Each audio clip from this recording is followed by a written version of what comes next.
सामीन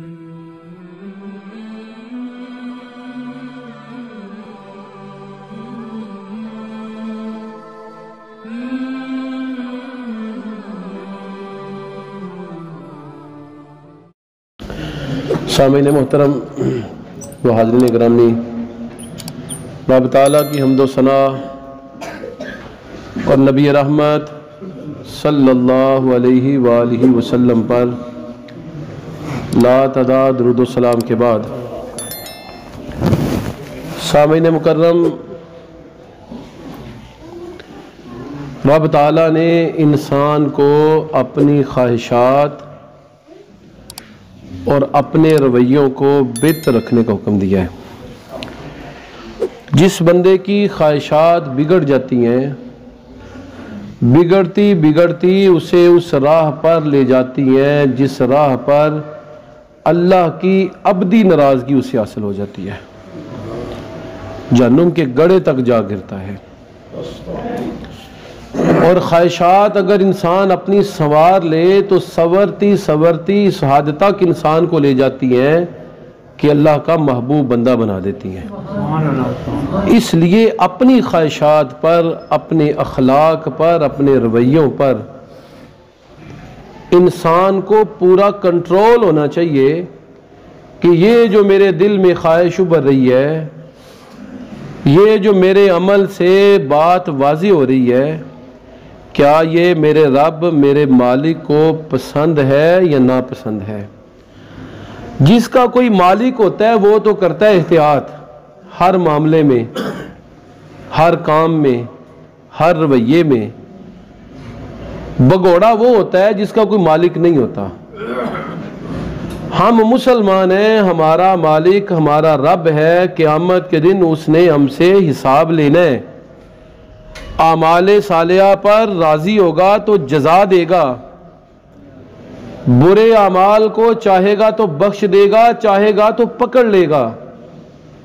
इसलिए हमें अपने मालिक, अपने मौला और अपने रब से डर कर अपनी ज़िंदगी बसर करनी चाहिए और अपनी ख्वाहिशात को उस रास्ते पर चलाना चाहिए कि जिस रास्ते पर ये कुचली जाएं, नेकियों और अच्छाइयों के अंदर तब्दील हो जाएं।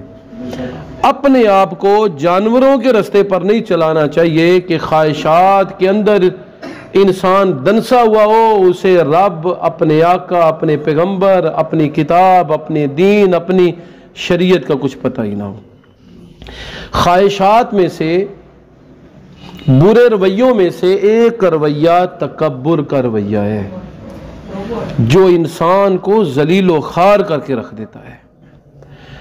कुरान करीम में रब ताला ने कई मकामात पर तकब्बुर करने से मना किया है और फरमाया है कि अल्लाह ताला इन्नल्लाह ला युहिब्बुल मुस्तकबिरीन, अल्लाह तकब्बुर करने वालों को पसंद नहीं करता। शैतान ने सारी जिंदगी अपनी इस दुनिया में अल्लाह की इबादत की, आसमान के चप्पे चप्पे पर सजदे किए। हुक्म हुआ सैयदना आदम अलैहिस्सलाम के सामने झुको, उसने ये देखा किसके सामने झुकना है, ये नहीं देखा कि हुक्म किसका है। उसने ये देखा कि मैं आग से पैदा हुआ, ये मिट्टी से पैदा हुआ, ये देखा, ये नहीं देखा हुक्म किसने दिया है सजदा करने का। अगर हुक्म को देख लेता कभी भी नाफरमानी ना करता। ख्वाहिशात के अंदर फंस गया, तकब्बुर आ गया। मिट्टी और आग, आग ऊपर बुलंद होती है, मिट्टी पस्त होती है। मैं इसको सजदा नहीं करूंगा, ये मेरे लायक नहीं है। ये नहीं देखा हुक्म किस रब का है, हुक्म किस जात ने दिया है। अल्लाह रब्बुल आलमीन ने उससे फरमाया कि तूने सजदा क्यों नहीं किया। तो उसे बड़े मुतकब्बराना अंदाज में कहा कि ऐ मेरे मालिक, तूने मुझे आग से पैदा किया है, व खलक़तहू मिन तीन, और इसे तूने मिट्टी से पैदा किया है, मैं इसके सामने नहीं झुकूंगा। रब ताला ने फरमाया फ़ख़रुज फ़इन्नका रजीम, निकल जा तो दुत्कारा हुआ है।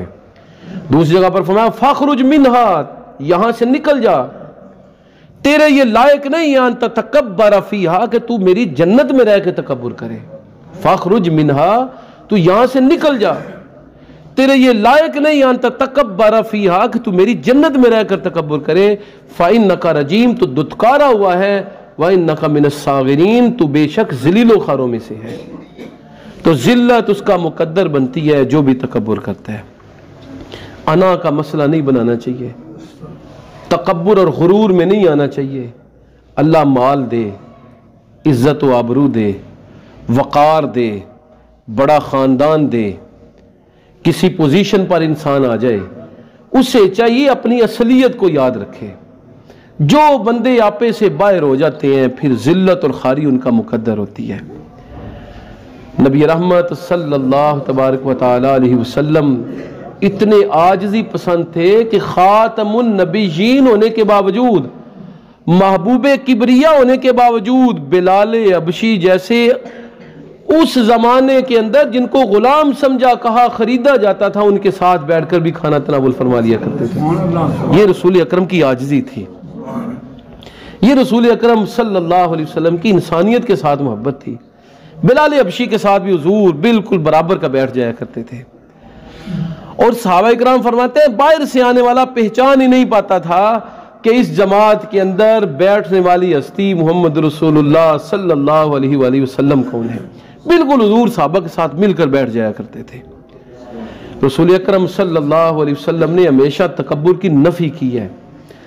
जहां पर भी अपने फजाइल बयान किए हैं ना, वहां पर साथ ये भी बता दिया वला फख्र, मुझे इस पर फख्र नहीं है। फरमाया अना सैयद वुल्द आदम, मैं तमाम औलाद आदम का सरदार हूं, वला फख्र, और इस पर कोई फख्र नहीं है। रसूल अकरम ने अपनी हस्ती भी बता दी, मैं बहुत बुलंदो बाला हूं, तमाम इंसानियत में सबसे बढ़कर हूं, लेकिन मैं फख्र नहीं कह रहा, तकब्बुर के तौर पर नहीं कह रहा। ये रब का वो मकाम है जिसने मुझे अता फरमाया है। फरमाया आदम व मा सिवाहु तहत लिवाई, हजरत आदम और उनके सिवा पूरी इंसानियत क़यामत के दिन मेरे झंडे तले होगी। वला फख्र अलैहि, और इस पर मैं फख्र नहीं कर रहा। ये हमारे प्यारे पैगंबर का तरीका है। अल्लाह जितना भी नवाज दे, जितना भी बुलंद मकाम मिल जाए, जितना भी बड़ा ओहदा मिल जाए, तकब्बुर में इंसान को नहीं आना चाहिए। तकब्बुर इंसान को खा डालता है, उसकी नेकियों को तबाह कर देता है। नबी रहमत सल्लल्लाहु अलैहि वसल्लम की हदीस है, क़यामत के दिन अल्लाह ताला तकब्बुर करने वालों को चींटियों की शक्ल में उठाएगा। दुनिया में बड़े बनते थे, अल्लाह क़यामत के दिन चींटियों कीड़ियों की शक्ल में अल्लाह उन्हें उठाएगा। लो बन लो बड़ा। अब पता चलेगा जब लोगों के पांव तले रोंदे जाएंगे, मसले जाएंगे कि हम तो बड़े बनते थे, हम तो लोगों के कदमों तले आ गए। इसलिए वहां की जिल्लत से बचने के लिए दुनिया में अपने वक़ार को बेहतर करना चाहिए। शेख सादी ने क्या खूब कहा है, तकब्बुर इज़ाज़ील रा खार कर्द, बजंदान लानत गिरफ्तार कर्द। ए बंदे जान ले, तकब्बुर ने इज़ाज़ील का क्या हाल किया है। शैतान को देख ले, क्या उसका हाल अहवाल हुआ है। उसकी इबादतें उसे ले डूबी हैं, उसके मामलात उसे ले डूबे। इसलिए तूने अपनी इबादत पर, रियाजत पर, दौलत पर, ख़ानदान पर, मकाम मरतबे पर कभी तकब्बुर नहीं करना। नबी रहमत सल्लल्लाहु अलैहि वसल्लम की हदीस है कि जिस बंदे के दिल में राई के दाने के बराबर भी तकब्बुर होगा, राई कहते हैं जी खशखाश को, सुनी हो देखी होगी आपने। फरमाया जिसके दिल में राई के दाने के बराबर भी तकब्बुर होगा वो जन्नत में दाखिल नहीं होगा।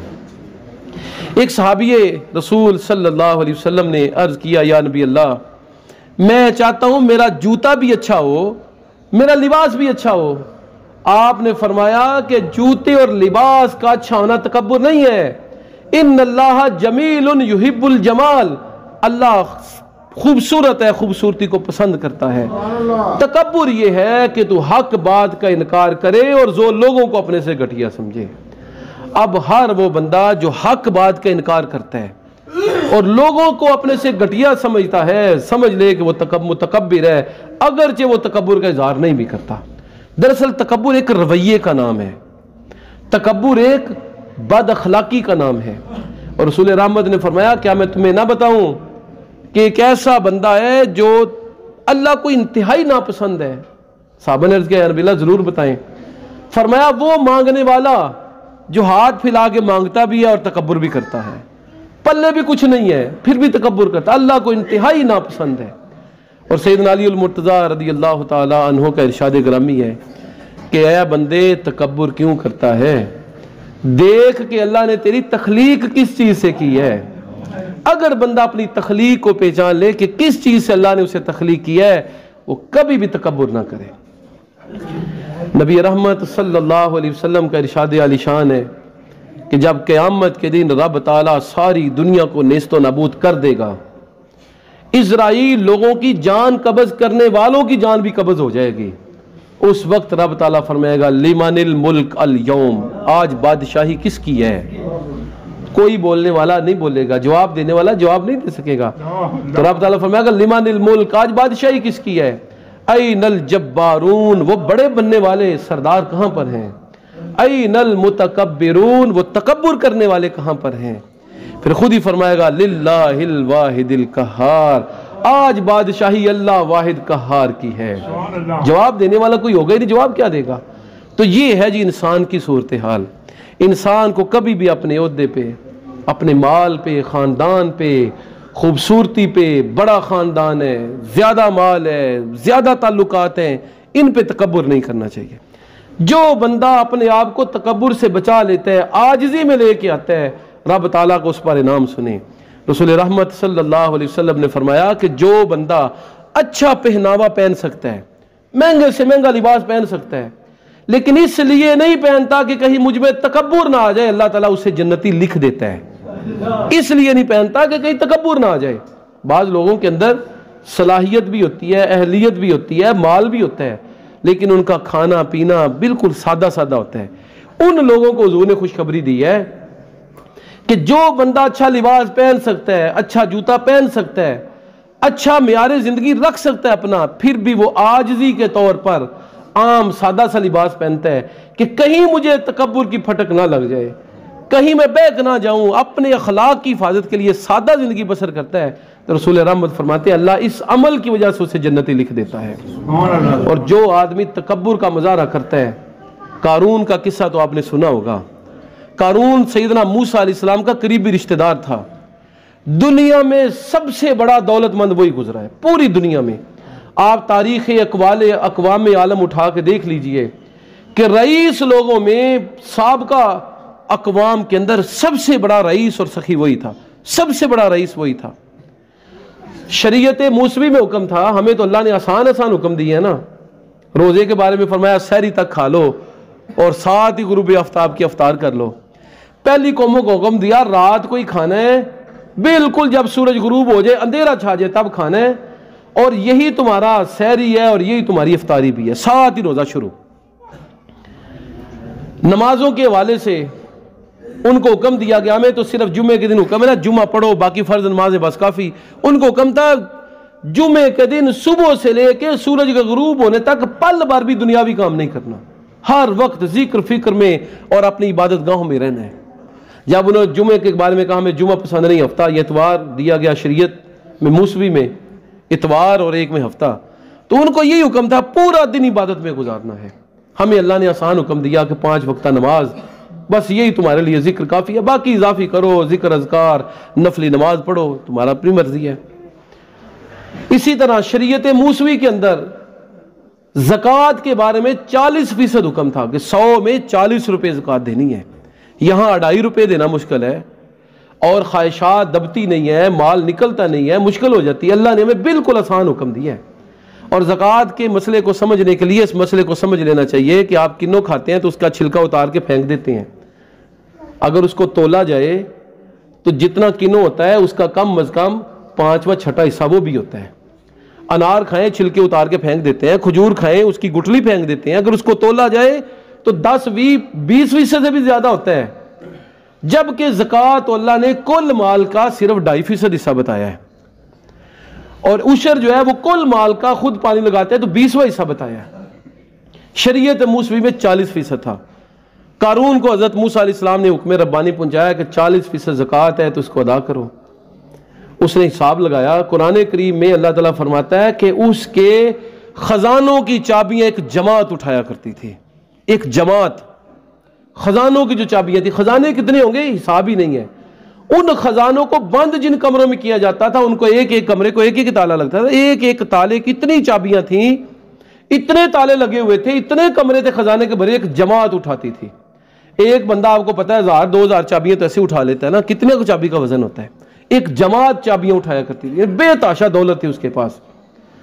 और सैयदना मूसा अलैहिस्सलाम ने फरमाया, ये अल्लाह का तुम पर एहसान है कि अल्लाह ने तुम्हें दौलत दी है। उसने कहा, नहीं जी, ये तो मैंने अपनी ताकत से कमाई है, अपनी सलाहियत से कमाई है, अपने ज़हन से कमाई है। बाद लोगों के होते हैं ये, उनके अंदर ये चीज़ होती है कि ये चीज़ तो हमने खुद कमाई है। अल्लाह ये नहीं पता होता कमाने की ताकत किसने दी थी, उस रास्ते को आसान किसने बना दिया था।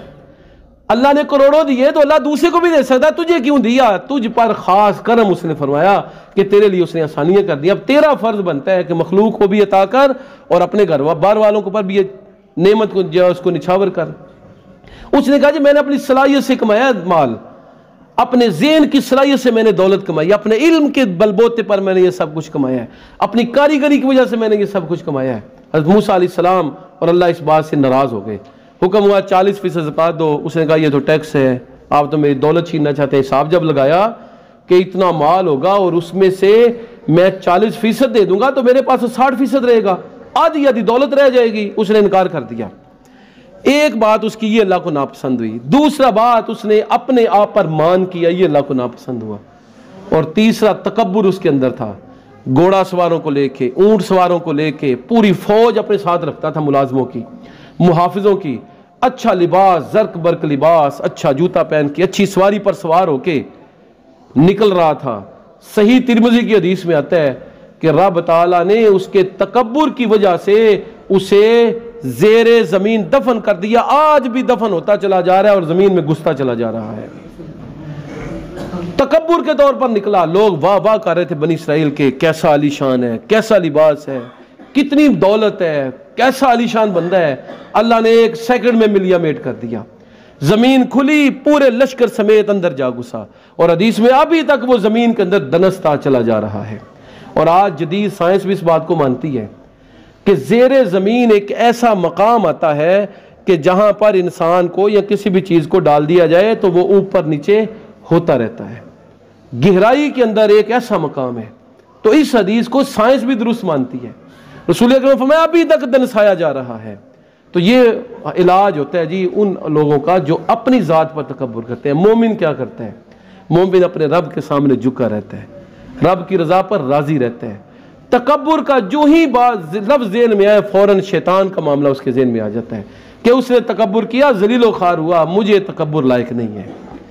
हमारे यहाँ अक्सर अफराद रिश्तेदारी करने में, दोस्ती करने में, एक तो होता है नेक और बद को चुनना, एक होता है तकब्बुर के एतबार से सिर्फ दौलतमंद के साथ मोहब्बत करना कि ये गरीब मेरे लायक नहीं है, ये गरीब मेरे रिश्ते के लायक नहीं है, ये मेरे उठने बैठने के लायक नहीं है।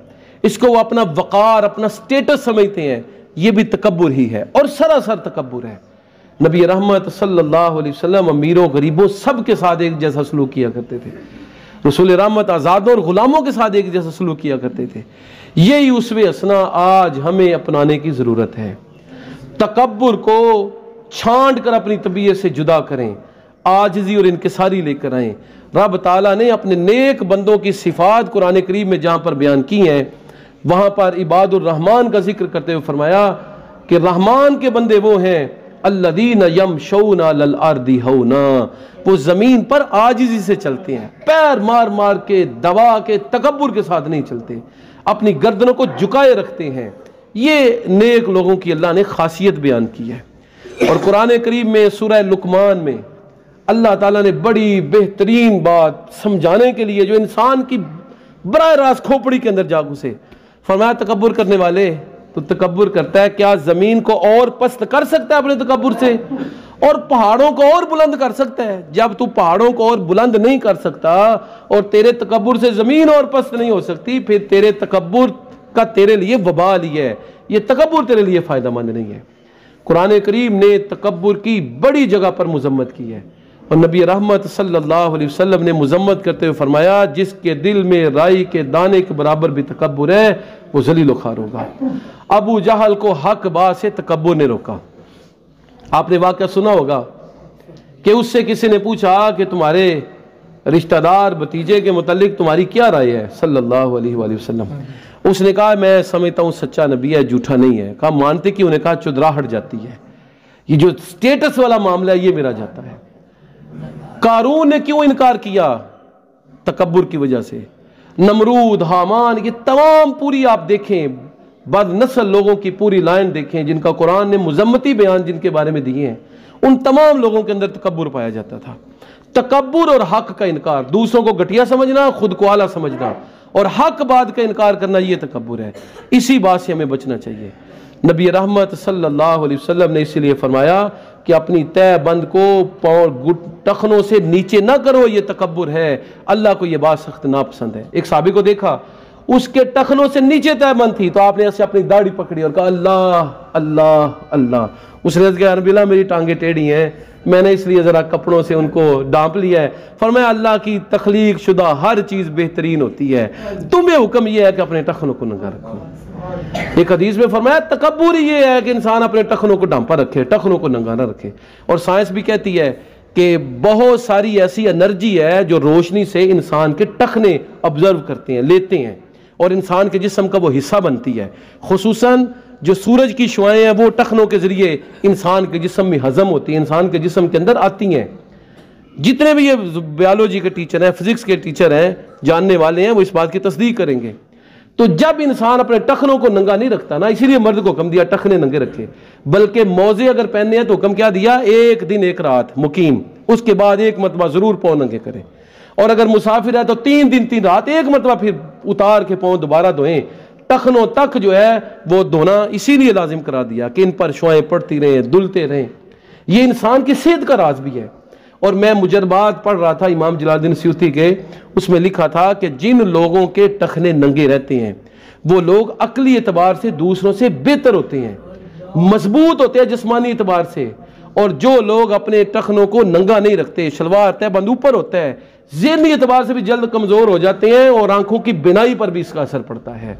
कुर्बान जाए प्यारे आका करीम सल्लल्लाहु अलैहि वसल्लम पर कि 1400 साल पहले हमें बता दिया कि जो तुमने आगे जाके साइंस में पढ़ना है ना, तुम्हें पता चलना है, तुमने रिसर्चें करनी है, इल्म और नॉलेज तुम्हें आना है, वो आज ही तुम्हें बता देता हूँ कि इस बात पे अमल कर लो, इसी में सेहत का राज है। मसवाक के हवाले से आज दुनिया बता रही है कि मसवाक कितनी ज़रूरी है इंसान के लिए। तकल्लुम के मामले को, जहां से अल्फाज पैदा होते हैं, उस हिस्से को रिफ्रेश करने के लिए मसवाक कितनी बेहतरीन है। जबान के लिए, जबान के फालज और जबान के कैंसर के लिए कितनी मुफीद है। दांतों की सफाई और दांतों की बीमारियों के लिए कितनी, आज हमें साइंस बता रही है। प्यारे आका करीम सल्लल्लाहु अलैहि वसल्लम ने 1400 साल पहले बता दिया। इसलिए हमें रसूल अकरम सल्लल्लाहु अलैहि वसल्लम की सुन्नतों को भी इख्तियार करना चाहिए। रब ताला मुझे और आपको अमल की तौफीक मरहमत फरमाए। व आखिर दावाना अनिल हम्दुलिल्लाहि रब्बिल आलमीन।